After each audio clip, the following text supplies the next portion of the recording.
So here we are, we're back in Josh's adaptation of the Nimbus UH1. I've dropped in by the open window feature, the GTN-750, and 1.5 on super sampling and about 33 frames, which isn't too bad. And it's not linked into the helicopter, so we've got to follow that mauve line to Biggin Hill. So let's get airborne. Bit of left pedal, a little bit of back. Since I've done the joystick mod, not quite as much as I used to have to do. And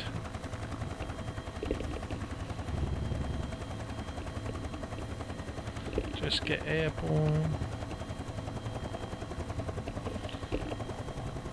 And off we go. And so, even though the GTN-750 is one of the most amazing bits of kit if you're an airplane flyer,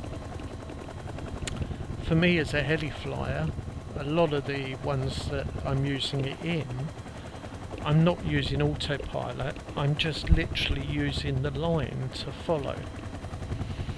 And just give me basic directions, and the function on find nearest airport and then just select from all the ones round about you is a great feature.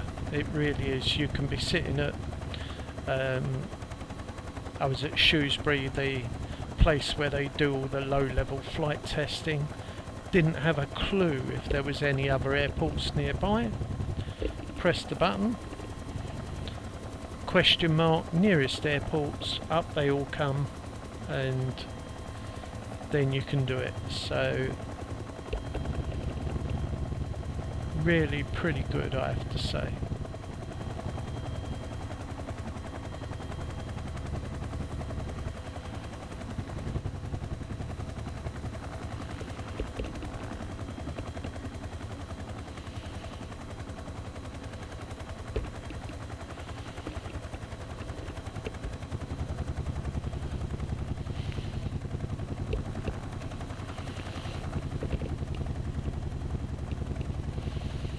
Zoom in, see where we're going. So we veered off the line. You can see me rotate. There's the line that I should be following. So get back on track. Nose down.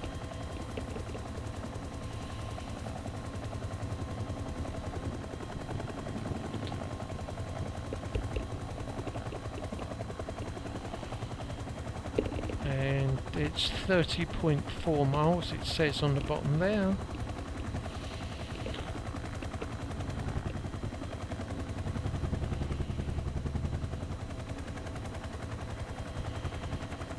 Now I've run this on the Dreamfoil and various other helicopters and autopilot function, and I've got it to work most times. But in the Huey here, it's just a pop-up window in VR. Set the airport, you can see the fuselage shaking, and it's not attached in, it's just sitting over the top of, well, probably controls I should be looking at, but I'm going to take a chance. So we've got to head towards that mauve line. Might as well do it. Bit of sightseeing on the way.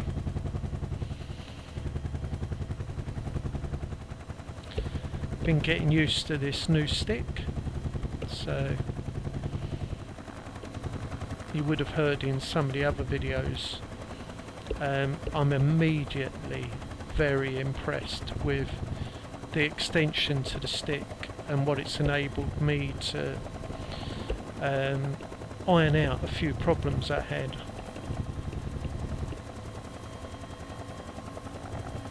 And I'm starting to get used to the larger throw that you have to do on the arm movements. So a bit of a left here to get back on the dead straight line. See the helicopter arrow pointing, and probably a lot of money I paid for something that is just so simple. Now I understand it can be done in Avitab by downloading a PDF map of the area and having the moving map over the top. The advantage here is that you can literally land, go straight in the menu options, say where's my nearest landing zone or airport or vice versa, and you've got it all worked out. Well, one for the visual flying I'm doing, but if you were in a plane you can do emergency landings. It gives you all the information you would ever need, and I'm going to rank it as, at the moment, even with the sort of half-baked use I'm using it for, one of the best add-ons I've had so far. And for me, as you know, I like this low terrain flying. Of course, on the map, if it's red, you're in trouble in front of you. The chances are it's a hill that you're going to hit. You can call up all types of information on airports, runways, approaches, and I'll gradually get to grips with it. I'm not rushing. I'm a hands-on person. I enjoy flying, and this has just given me something that pops out in VR, and it's so easy to use. In fact, let me just drop down here.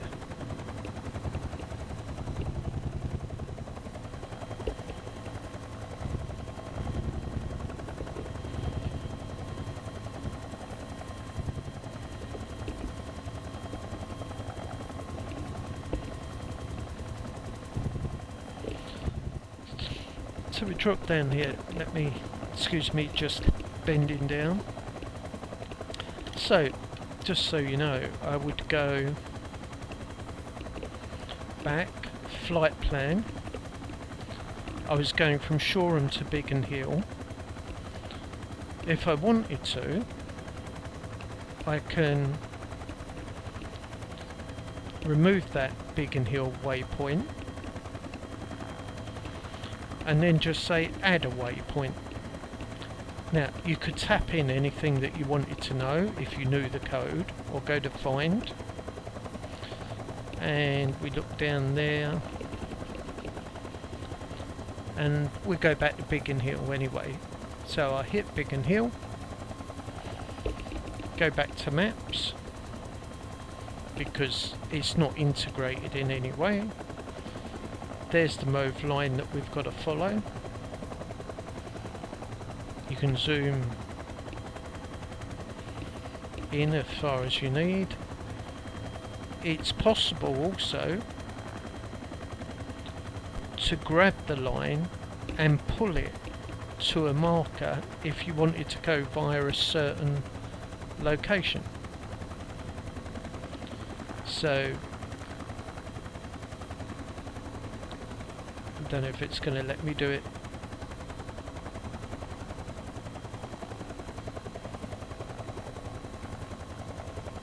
Graphics. So if I wanted to go to Biggin Hill, but I wanted to go via a route over there, I could pull it up there, or just pull it back to where it was.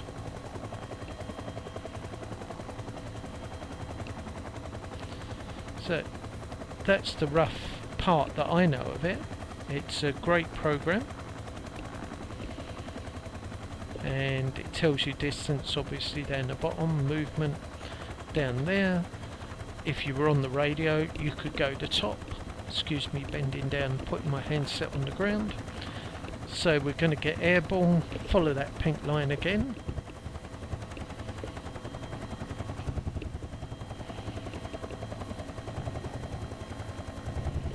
Chop down a few trees on the way.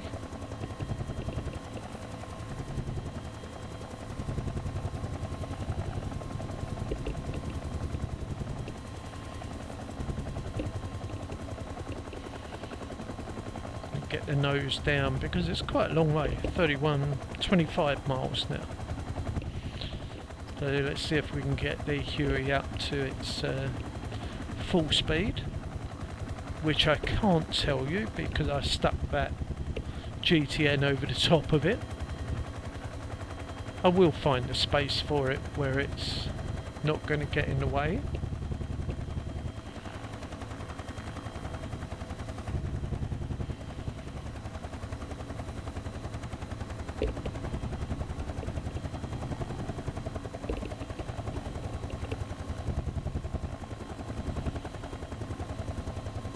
Won't get too low.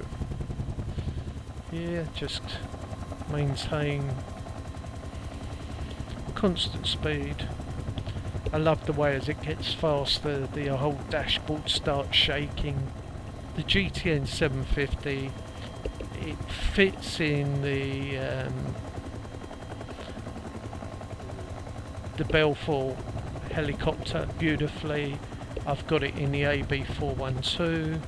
I've dropped it in the MD500, and now manually, although it's not attached properly, I've managed to get it in the Huey, and it's a really nice piece of work. Sometimes the ORBX scenery still amazes me in VR. It's just great.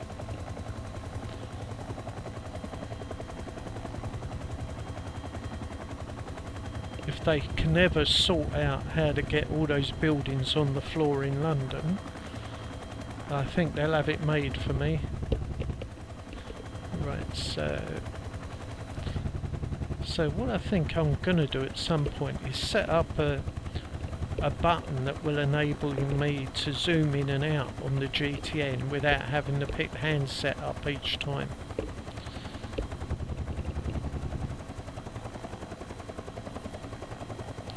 And a wonderful fly over the Kent countryside.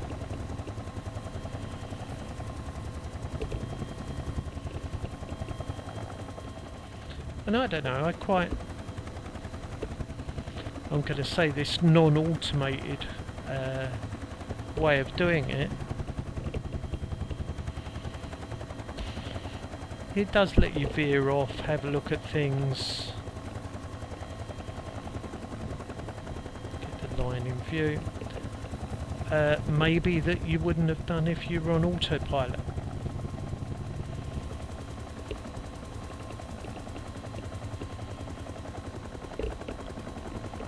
It's a real shame that it just doesn't show the Google Maps that I do love. Now I can bring in a window that's got Google Maps on it, but it slows everything up a bit more, so I haven't done it. But the fact that we can go off a little bit here, have a look at the reservoir,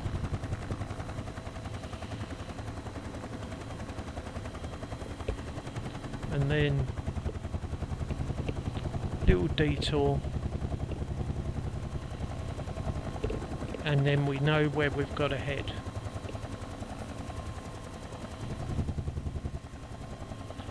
Nice big stutter there. I'm actually really pushing it at the moment. I'm actually uploading a video in the background as well, so I'm not surprised there's been 1 or 2 stutters. So let's head left, actually join up with the line properly.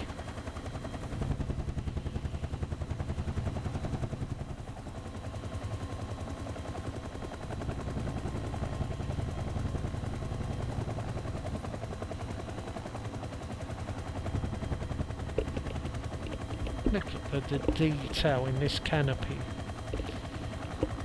Just fantastic.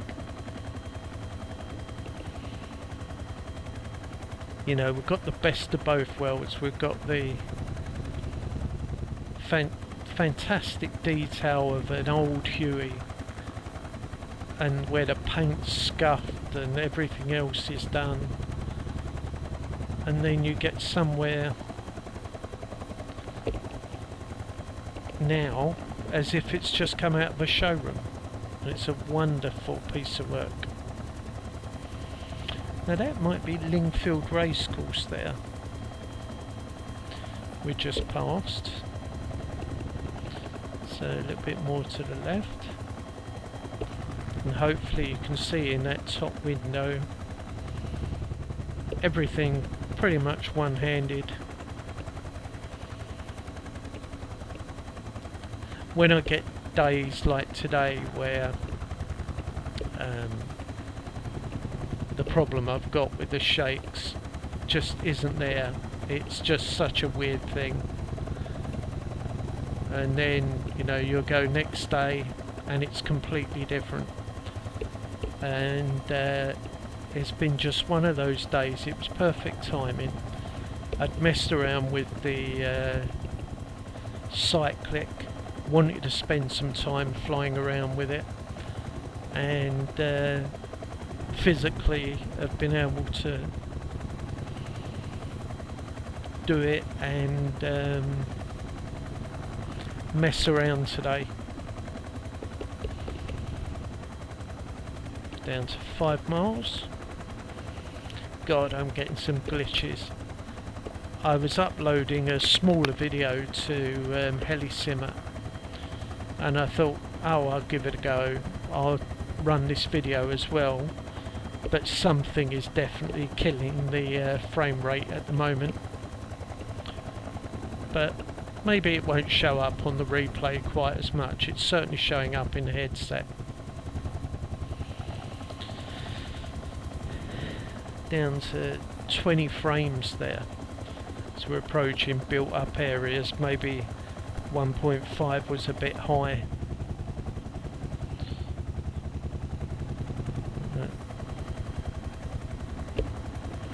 So I think Biggin Hill, as we come over here, if we make it over the top, isn't far away.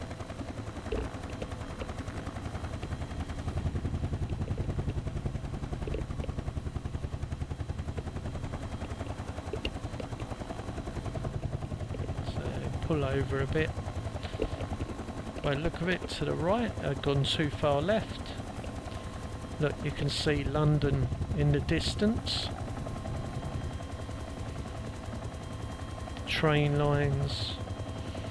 God, it's stuttering in the headset, but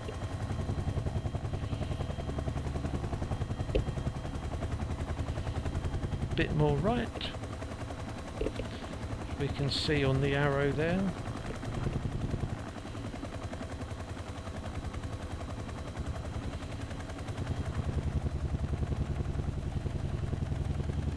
Just going to swap hands and drop the handset on the floor.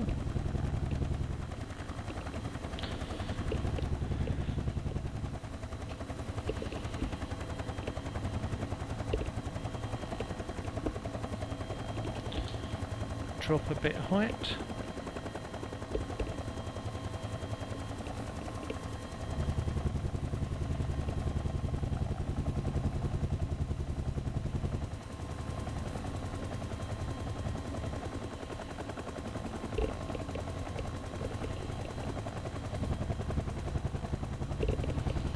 Getting the arrow down there from the helicopter lined up on a rendezvous point for the Biggin Hill.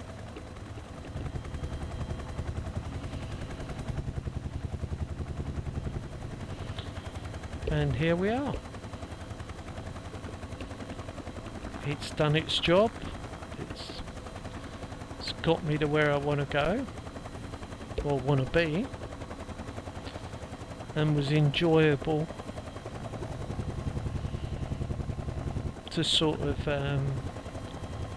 really put some work in and detour and then look, then get back on course again.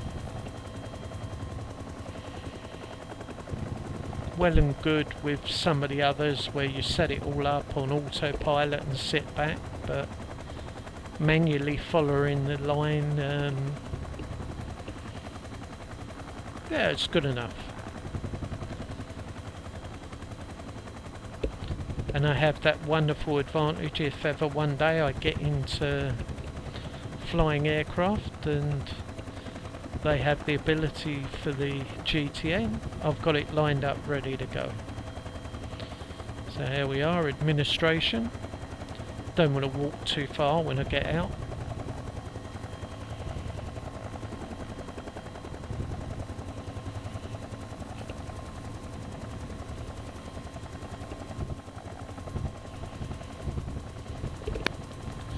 And there we go.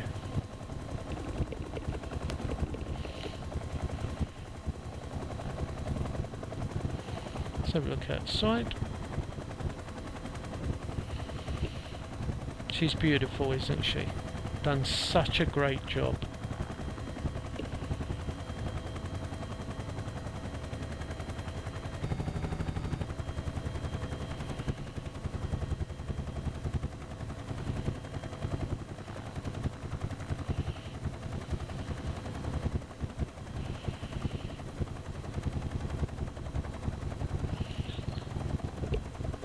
Bit of movement sideways there, so might have to go into some of the settings. One of the strange things is the metallic paintwork doesn't show in the Oculus Rift when you're viewing from outside, and I know he's done a great job of this paintwork. Jump in the co-pilot seat.